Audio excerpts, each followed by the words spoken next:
మోకాళ్ల నొప్పులు, gas, gut health వంటి సర్వ రోగాలకు నివారణి అరుణ యోగా ఆముదం. అండ్ ఒకసారి చాలా చిన్న వయసు సార్, అన్నమయ్య సినిమా పాటలు వింటున్నాను. మా అమ్మగారు పాటలు వింటూ రాఘవేంద్రరావు నాగార్జున సినిమా అన్నమయ్య, అరే ఈ సినిమాలో ఉన్న ప్రతి పాట అన్నమయ్య గారు రాసిన కీర్తనలు, ఒక్క పాట మాత్రమే వేటూరి గారు రాశారు. కానీ ఆ కీర్తనలు ఏ స్థాయిలో మనకు వినసొంపుగా ఆనందభరితంగా ఉంటాయో, ఈయన రాసిన ఒక్క పాట కూడా అన్నమయ్య రాశాడేమో అనిపిస్తుంది. అది అన్నమయ్య జననం పాట, తెలుగు పదానికి జన్మదినం. అది సార్ అసలు ఆ పాట వింటుంటే అన్నమయ్య గారే ఈయనలోకి ఆవాహన అయ్యి ఆ పాట రాయించుకున్నారా అనిపిస్తుంది సార్. ఇక్కడ ఒక తమాషా ఇది చెప్తాను, పోలిక. శంకరాభరణం అన్నారు సార్. శంకరాభరణం ఒక క్లాసిక్గా మిగిలింది, మంచి పేరు వచ్చింది ఇంటర్నేషనల్గా. ఇప్పుడు అలాంటి సినిమా తీయాలని అందరికీ ఉంటుందిగా. నేను కూడా విశ్వనాథ్ గారికి అంత పేరు వచ్చింది కదా, నేను కూడా అంత మగాడిని, నేను అంత ప్రతిభావంతుడిని, నేనేం తక్కువ అని అందరూ సినిమా తీయాలనుకుంటారు. అది తీశారు. వాటిల్లో వచ్చింది మేఘ సందేశం. అట్లాగే దాంట్లో రాశాడు.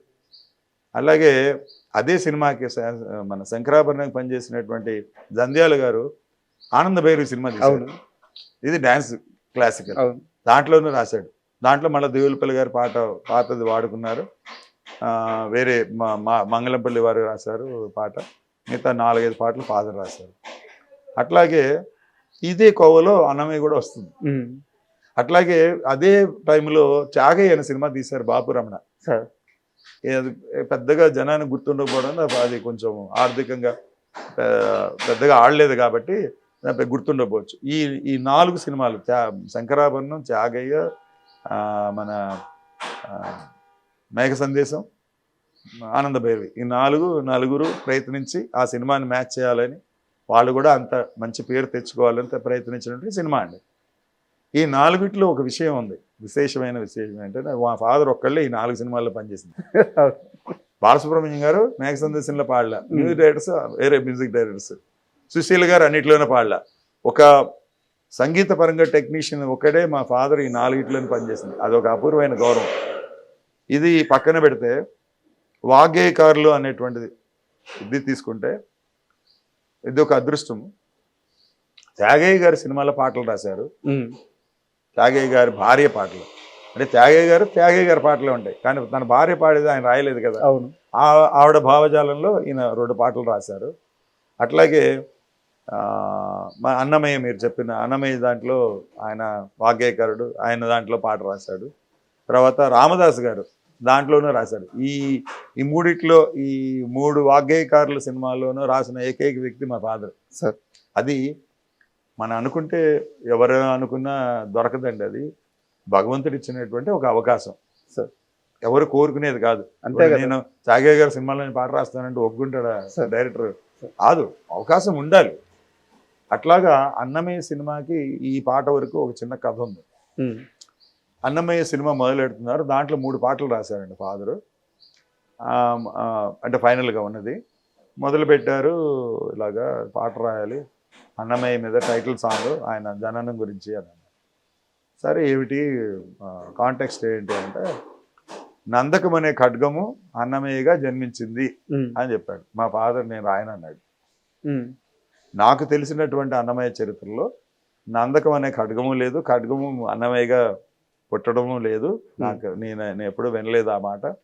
ఎంతోమంది పెద్దల డిస్కషన్స్లో పాల్గొన్నాను. వాళ్ళ పెదనాన్నగారే ఆయన రచనలు బయటికి తీసుకొచ్చింది, అన్నమయ్య రచనలు తీసుకొచ్చింది. తెలుగు ప్రజానీకానికి మొట్టమొదటిసారి అన్నమయ్య ఇన్ని వేల కీర్తనలు రాశాడు, ఈ కీర్తనలు ఇలా ఉంటాయని చెప్పింది ప్రభాకర్ శాస్త్రి గారు. ఆయన కూడా నాకు చెప్పలేదు, కాబట్టి నేను ఇలాంటి పాట రాయను, ఎవరు ఇష్టం అన్నాడు.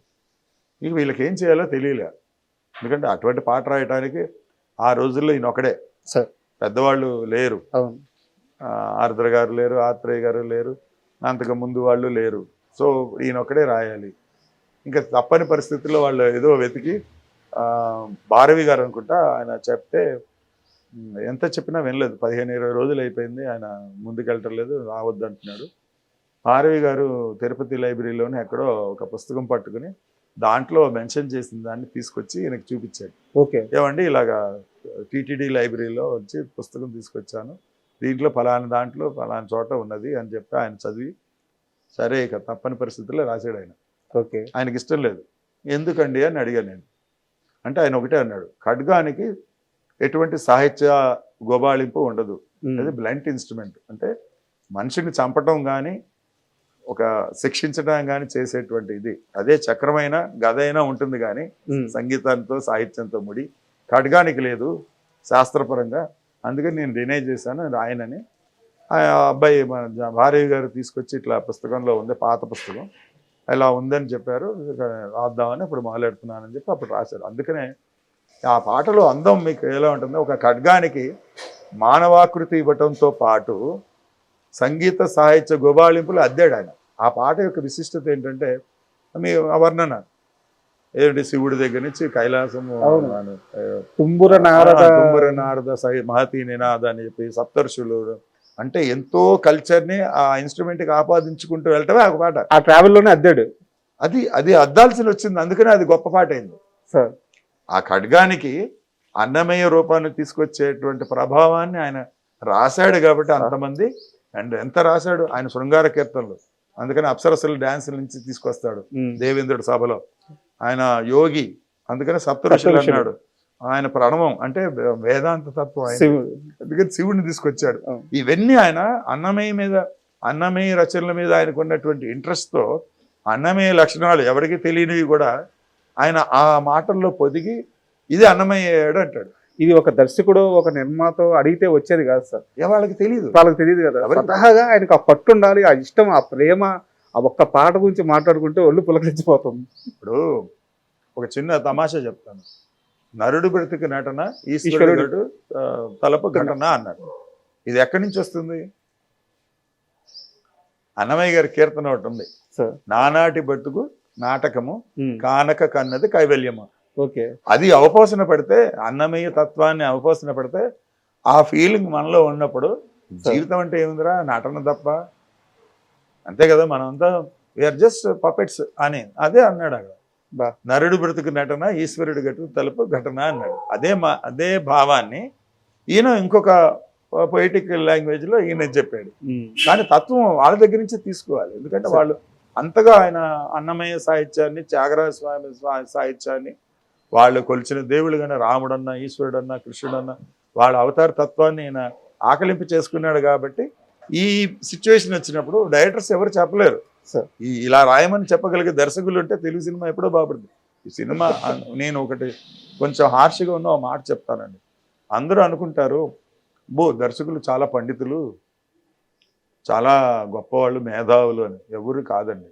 వాళ్ళ దగ్గర ఉన్నది ఏంటంటే ఒక చిన్న కామన్ సెన్స్, ఇది నా కథకి పనికొస్తుంది, నేను ఎన్నుకున్న కథకి పనికొస్తుంది, ఈయన ఫలానా వ్యక్తి, ఈయన దగ్గర ఒక మ్యాటర్ ఉంది, ఇది పనికొస్తుంది అని ఒక ఏమంటారు కమర్షియల్గా జడ్జిమెంట్ ఉంటుంది తప్ప ఎవరు పెద్దగా చదువుకున్న వాళ్ళు కాదండి.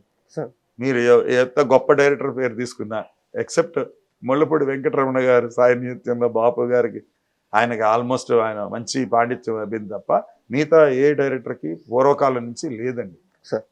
వీళ్ళు కొంత చదువుకుని రచయితలండి. అందరికంటే గొప్ప ఏంటంటే పింగళ నాగేంద్రరావు గారు కానివ్వండి, మల్లాది రామకృష్ణ శాస్త్రి గారు కానివ్వండి, మీరు ఏ తరంలో చూసుకున్నా. ఇప్పుడు బిఎన్ రెడ్డి గారు ఉన్నారండి, మల్లీశ్వర సినిమాకు ఒక్క సినిమాకే దేవులపల్లి గారి చేత పాట రాయించుకున్నాడు. మిగతా ఆయన సినిమాలు ఎక్కడ దేవులపల్లి గారు ఉండరు. ఎందుకని? ఆ సినిమాకి దేవులపల్లి గారు కరెక్ట్, అందుకని ఆ ఒక్క సినిమాకి ఆయన పాటలు రాశారు. అది పట్టుకోవడమే డైరెక్ట్. మరి బిఎన్ రెడ్డి గారు ఎన్ని 30 సూపర్ హిట్ సినిమాలు తీసినవాడు, మరి దేవులపల్లి గారు నాకు ఇంత పెద్ద హిట్ ఇచ్చాడు కదా, రెండో పాట ఎందుకు ఇవ్వాలి ఇంకో సినిమాలో? ఇది ఈ విజ్ఞత, కమర్షియల్ విజ్ఞత మట్టుకే ఉంటుందండి. తర్వాత ఎన్నుకున్న సబ్జెక్టు మీద 10 మంది రచయితలను తీసుకుని, మన పండితులు మల్లాది గారు కానివ్వండి, ఆరుద్ర గారు లాంటి వారు కానీ తీసుకుని చర్చల్లో కూర్చోబెట్టి వాళ్ళు నేర్చుకునేవాళ్ళు. రామారావు గారికి నేను ఇంకొకటి విషయం దీంట్లో చెప్తాను. ప్రతి రచయిత, పేరున్న రచయితలు ఆ కాలంలో ఒక సంస్థకు కానివ్వండి, ఒక దర్శకుడు కానివ్వండి, ఒక సీనియర్ నటులకు కానీ అటాచ్ అయి ఉండేవాళ్ళు సార్. అది ఎందాక సాగిందంటే కృష్ణ గారి దాకా సాగిందండి. వాళ్ళ ఆస్థానంలో 2-3 రచయితలు ఉంటారు, వాళ్ళు చెప్పిన మాట వీళ్ళు వింటారు. తప్పొప్పులు వాళ్ళతోనే చర్చిస్తారు. వీళ్ళకి ఏదైనా ఒక ఆవేశపూరితంగా ఒక సన్నివేశం వచ్చిందండి, తప్ప రైటా వాళ్ళతో డిస్కస్ చేస్తారు. ఇది జరిగిన నాళ్ళు మంచి సినిమాలు వచ్చినాయి సార్.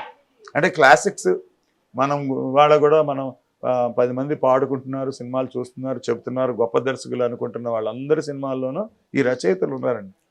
అలాగే ఈ అన్నమయ్య సినిమాకి కూడా 2 రచయితలు ఉన్నారు ఆయన తీయటానికి కారణం. ఒకటి ప్రథమ కారణం, అన్నమయ్య సినిమాని 2-3 తీయాలనుకున్నారు. ఆత్రేయ గారు తీయాలని స్క్రిప్ట్ వేసుకున్నాడు, జంధ్యాల గారు తీయాలని, పాటలు కూడా 24 పాటలు రికార్డ్ చేశాడు ఆయన ఒక కాలంలో, కానీ కుదరలేదు. మరి ఆయనకి రాసింది అది ఎలా వచ్చిందంటే, 1 సంవత్సరం పాటు పాపం రాఘవేంద్రరావు గారికి కోరి అన్నమయ్య సినిమా తీస్తే మీరు ఫర్ ఎవర్ నిలబడతారని చెప్పినటువంటి జొన్నవిత్తుల రామలింగేశ్వరరావు గారు ఆయన ప్రధాన ప్రేరకుడు. అది అయిన తర్వాత ఆయన తీసుకెళ్లి మన జేకే భారవి గారిని పరిచయం చేసి ఆయన దగ్గర స్క్రిప్ట్ ఉంది అని చెప్పి అట్లా ఆ కలయిక జరిగిందండి. ప్రతి గొప్ప సినిమా వెనకాల ఒక ప్రధానంగా ఒక రచయిత ఉంటాడండి. అంటే మీరు అవార్డ్స్ పరంగా కానివ్వండి, గొప్ప సినిమా అంటే డబ్బులు వచ్చింది కాదండి సార్, పేరు వచ్చింది. మీ మదర్ లాగా మీ పెద్దవాళ్ళు కానీ ఇంకోళ్ళు ఇంట్లో పెద్దవాళ్ళు కానీ మెచ్చుకున్న సినిమా ఏదైనా ఉందంటే దాని వెనకాల ప్రథమ కారణం ఒక రచయిత ఉంటాడు సార్. ఇది నేను మీరు ఇచ్చినటువంటి అవకాశం ద్వారా చెప్పాలనుకున్నది. మీరు క్యాలిక్యులేట్ చేసుకుంటే ఎవరైనా ఈ కార్యక్రమం చూసేవాళ్ళు రామారావు గారి వెనకాల మన కొండవీటి వెంకట కవులు ఉన్నారు, అవును, కృష్ణ గారి వెనకాల మహారథి గారు ఉన్నారు, దాసనారాయణరావు గారి దగ్గర పాలగుమి పద్మరాజు గారు ఉన్నారు, నేషనల్ అవార్డు సాహిత్య పీఠాన్ని తెచ్చుకున్నటువంటి మహానుభావుడు. అలాగే విశ్వనాథ్ గారి దగ్గర సముద్రాల జూనియర్ గారు, గొల్లపూడి మారుతీరావు గారు లాంటి, నారాయణ రెడ్డి గారు లాంటి పండితులు ఉన్నారు. బాపు గారి దగ్గర ముల్లపూడి వెంకటరమణ గారు, ఆరుద్ర గారు ఆయన ఆస్థాన విద్వాంసుడు బాపు గారికి. ఆయన వదిలిపెట్టే పాట ఎవరు. కానీ మా ఫాదర్ వచ్చిన తర్వాత ఎంత నమ్మకం చూడండి, సాన్నిహిత్య బలం అంటారు. ఒక రచనా బలాన్ని జడ్జి చేయటం అంటే, మీరు భక్త కనప సినిమా మీరు ఏదో టైంలో చూసి ఉండొచ్చు, లేదా పాటలన్నా చూసి ఉండొచ్చు. మరి దాంట్లో భక్తి తత్పరత ఆ మెయిన్ క్యారెక్టర్ సంబంధించిన పాటలన్నీ మా ఫాదర్కి ఇచ్చారు. 5 పాటలు 5 పద్యాలు, మిగతా వాళ్ళందరూ డ్యూయట్లు. మరి ఆయన నమ్ముకున్న ఆస్థాన విద్వాంసుడు ఆరుద్ర గారికి డ్యూయట్లే, నారాయణ రెడ్డి గారికి డ్యూయట్లే. మా ఫాదర్ ఒక్కడే ఆ సినిమా కథకి సంబంధించిన పాటలు రాసింది. మరి ఫస్ట్ సినిమా అది, వాళ్ళిద్దరు కాంబినేషన్. అంటే పత్రికా రంగంలో వాళ్ళిద్దరు పనిచేసినప్పుడు వాళ్ళు ఎటువంటి చర్చల్లో పాల్గొన్నారు, ఎటువంటి భావజాలాన్ని పంచుకున్నారు అనేది ఉంటుందండి. అంతే కదా, మీరు పనిచేసే చోట మీ సహచరులకి మీరెవరో తెలుస్తుంది. వాళ్ళు పైకి వచ్చినప్పుడు మిమ్మల్ని ఏ విధంగా చేపట్టుకొని వాళ్ళు మీ యొక్క టాలెంట్ని వాడుకోవాలనుకుంటారో అలా దాన్ని ఒక మార్గదర్శనం చేస్తారు.